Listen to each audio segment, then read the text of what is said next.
حضور صلی اللہ علیہ وسلم کی آمد کے بعد ابتدائی 4-5 دنوں تک آپ صلی اللہ علیہ وسلم کی والدہ محترمہ حضرت آمینہ رضی اللہ تعالی عنہا نے رسول اللہ صلی اللہ علیہ وسلم کو دودھ پلایا۔ اس کے بعد حضرت صوبیہ نے رسول اللہ صلی اللہ علیہ وسلم کو دودھ پلایا، جو ابو لہب کی باندی تھی۔ جب حضرت صوبیہ نے ابو لہب کو رسول اللہ صلی اللہ علیہ وسلم کی پیدائش کی خوشخبری سنائی تو ابو لہب نے اس خوشخبری کے سنانے کی وجہ سے حضرت صوبیہ کو آزاد کر دیا تھا، اور حضور صلی اللہ علیہ وسلم کو جب اللہ تعالیٰ نے نبوت سے نوازا تو مکے کے اندر بھی رسول اللہ صلی اللہ علیہ وسلم حضرت صوبیہ کے ساتھ حسن سلوک فرمایا کرتے تھے، اور مدینہ ہجرت کر جانے کے بعد بھی رسول اللہ صلی اللہ علیہ وسلم حضرت صوبیہ کے لیے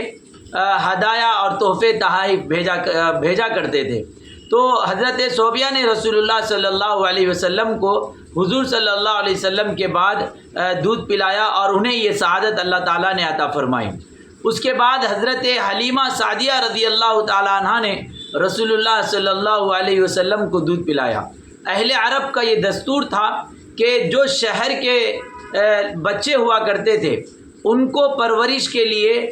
شہر کے لوگ دیہات میں بھیجا کرتے تھے، تاکہ دیہات کی تازی آب و ہوا انہیں نصیب ہو، اور تازی آب و ہوا کے اور تازے ماحول کے اندر، خوشگوار ماحول کے اندر بچوں کی پرورش ہو، نشو و نما ہو۔ اور اسی طریقے سے اس زمانے میں جو دیہات کی زبان ہوا کرتی تھی وہ خالص زبان اور فصیح زبان ہوا کرتا، زبان اس کو مانا کرتے تھے۔ تو اسی لیے دیہات کے لوگ شہر میں آیا کرتے تھے، اور شہر کے لوگ اپنے بچوں کو دیہات میں بھیجا کرتے تھے۔ تو شہری لوگوں کے لیے یہ فائدہ ہوتا تھا کہ بچوں کی صحیح نشو و نما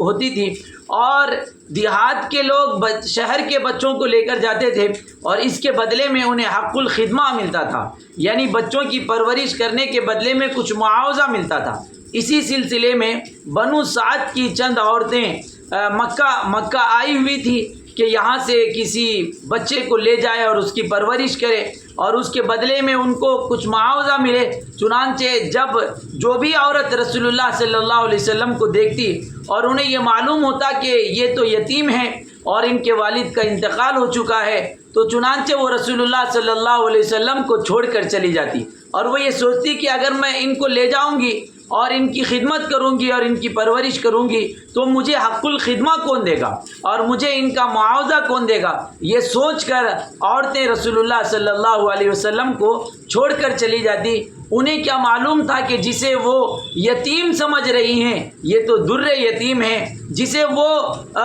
بے یار و مددگار سمجھ رہی ہیں یہ تو وہ عظیم ذات ہے اور عظیم شخصیت ہے کہ جن کے صدقے میں اللہ تعالیٰ نے یہ کائنات بنائی ہے، یہ دنیا، یہ زمین، یہ آسمان، یہ چاند، سورج، ستارے اور یہ دنیا کے مختلف حسین نظارے، یہ ساری چیزیں تو رسول اللہ صلی اللہ علیہ وسلم کے صدقے میں ہیں۔ تو بہرحال عورتیں یہ سوچتی تھی کہ رسول اللہ صلی اللہ علیہ وسلم تو یتیم ہیں، ان کے والد کا تو انتقال ہو چکا ہے، یہ سوچ کر وہ رسول اللہ صلی اللہ علیہ وسلم کو چھوڑ کر چلی جایا کرتی تھی۔ ادھر بنو سعد کی ایک غریب خاتون تھی جن کا نام حلیمہ تھا، اور ان کے پاس جو اونٹنی تھی وہ بھی بڑی کمزور اور لاغر قسم کی اونٹنی تھی، جس کی وجہ سے حلیمہ قافلے سے پیچھے رہ گئی۔ جب قافلے کی تمام عورتوں نے امیروں کے، رئیسوں کے اور مالداروں کے بچوں کو اٹھا لیا، اور اس کے بعد آخر میں حلیمہ سعدیہ آئی تو انہوں نے دیکھا کہ اب ایک یتیم بچہ ہے، اور اس کے علاوہ جو دوسرے بچے تھے ان کو دوسری عورتوں نے اٹھا لیا۔ حلیمہ سعدیہ نے سوچا کہ خالی ہاتھ جانے سے بہتر ہے کہ اس یتیم کو اٹھا لیا جائے اور اس کی پرورش کی جائے۔ چنانچہ حلیمہ سعدیہ نے رسول اللہ صلی اللہ علیہ وسلم کی پرورش کو قبول کیا، اور انہوں نے رسول اللہ صلی اللہ علیہ وسلم کو اپنے گود میں اٹھایا۔ یہ سعادت اللہ تعالیٰ نے حلیمہ سعدیہ کو عطا فرمایا کہ اللہ تعالیٰ نے انہیں بھی رسول اللہ صلی اللہ علیہ وسلم کی پرورش کا موقع عنایت فرمایا، اور رسول اللہ صلی اللہ علیہ وسلم کو دودھ پلانے کا اور رضائی ماں بننے کا موقع اللہ تعالیٰ نے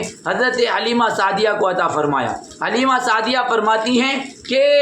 کمزوری کا یہ عالم تھا کہ میرے بدن کے اندر دودھ نہیں تھا، اور میرا دودھ اتنا بھی نہیں تھا کہ میرے بیٹے کو کافی ہو جائے، اور کئی دن سے بھوک کی وجہ سے میرا بیٹا رات کو نیند نہیں آتی تھی اس کو، اور رات کو سو نہیں پاتا تھا، روتا رہتا تھا، چلاتا رہتا تھا۔ لیکن وہ فرماتی ہیں کہ جیسے ہی میں نے رسول محمد کو اپنے گود میں اٹھایا اور اس یتیم بچے کو اپنے گود میں لیا، میں نے عجیب برکتیں اپنے اندر پائی کہ جیسے ہی میں نے حضور کو اپنے گود میں اٹھایا، فوراً ہی اللہ تعالیٰ نے میرے اندر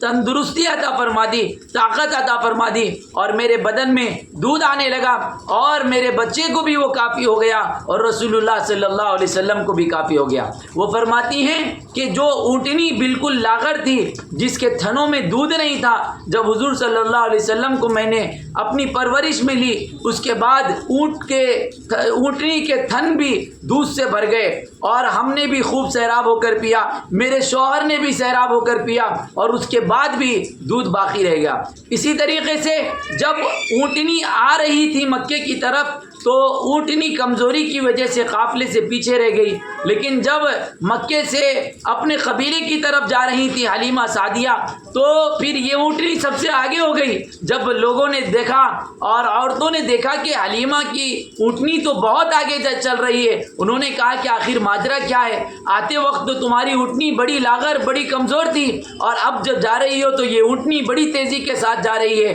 حلیمہ سعدیہ نے فرمایا کہ یہ سب اس بچے کی جو ہے برکت کی وجہ سے ہو رہا ہے۔ جب حلیمہ سعدیہ اپنے گھر جاتی ہیں اور ان کی جو بکریاں تھیں وہ بکریاں بھی کمزور تھی، لاغر تھی، لیکن حضور صلی اللہ علیہ وسلم کی برکت سے وہ بکریاں بھی تندرست ہو گئی اور ان کے تھنوں میں بھی دودھ آ گیا۔ اور حضرت حلیمہ سعدیہ کی بکریاں جب چراگاہ سے جاتی اور چراگاہ میں جاتی اور واپس آتی وہ بکریاں، تو بکریاں بالکل فربا اور بالکل جو ہے کھا پی کر مست ہو کر آتی، اور قبیلے کے جو دوسرے لوگ تھے ان کی بکریاں بھوکی رہ جاتی۔ تو ان لوگوں نے یہ کہا کہ جہاں حلیمہ سعدیہ کی بکریاں چرتی ہیں وہیں اپنے بکریوں کو لے جاؤ، لیکن ان کو کیا معلوم تھا کہ یہ چراگاہ کا کمال نہیں تھا، بلکہ یہ تو رسول اللہ صلی اللہ علیہ وسلم کا کمال تھا، اور آپ صلی اللہ علیہ وسلم کی برکتیں تھیں کہ جو برکتیں ان عورتوں نے یتیم سمجھ کر حضور کو چھوڑ دیا تھا، اور حلیمہ سعدیہ نے اس برکتوں کو اپنے آنگن میں لا لیا تھا، اپنے گود میں لے لیا، اور حضور صلی اللہ علیہ وسلم کی پرورش کو انہوں نے قبول کیا۔ تو حضور صلی اللہ علیہ وسلم کی رضائی ماں دو ہیں، ایک تو صوبیہ ہے اور ایک حضرت حلیمہ سعدیہ ہے۔ علماء نے لکھا کہ حضور صلی اللہ علیہ وسلم کے والد کا نام عبداللہ،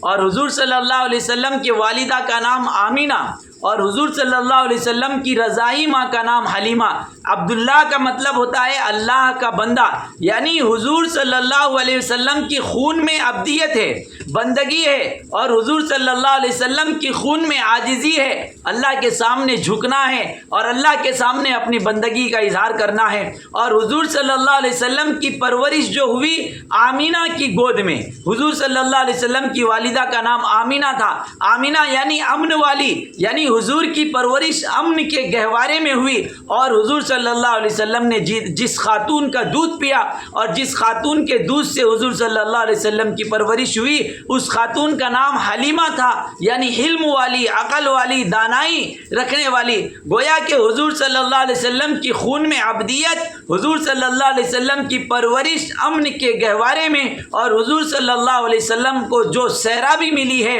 وہ حلم، عقل مندی اور بردباری کے ذریعے رسول اللہ صلی اللہ علیہ وسلم کو سیرابی ملی ہے۔ تو وہ عظیم ذات کے جس کی پرورش امن کے گہوارے میں ہو، جس کو سیرابی حلم کے ذریعے، علم کے ذریعے، بردباری کے ذریعے ہوئی ہو، اور جس کے خون کے اندر ہی بندگی ہو، عبدیت ہو، ایسی عظیم ذات پورے عالم کے لیے رحمت نہ ہو تو کیا ہو۔ اسی لیے رسول اللہ صلی اللہ علیہ وسلم کو اللہ تعالیٰ نے رحمت للعالمین کا خطاب عطا فرمایا۔ تو یہ رسول اللہ صلی اللہ علیہ وسلم کو جن عورتوں نے دودھ پلایا تھا اور جن عظیم خاتون کو اللہ تعالیٰ نے یہ سعادت بخشی تھی، اس کا تذکرہ آپ حضرات کے سامنے کیا گیا۔ دعا ہے کہ اللہ تعالیٰ حضور صلی اللہ علیہ وسلم کی سیرت کو پڑھنے اور اس پر عمل کرنے کی اور اس کو سمجھنے کی توفیق عطا فرمائے۔ وآخر دعوانا الحمد للہ رب العالمین۔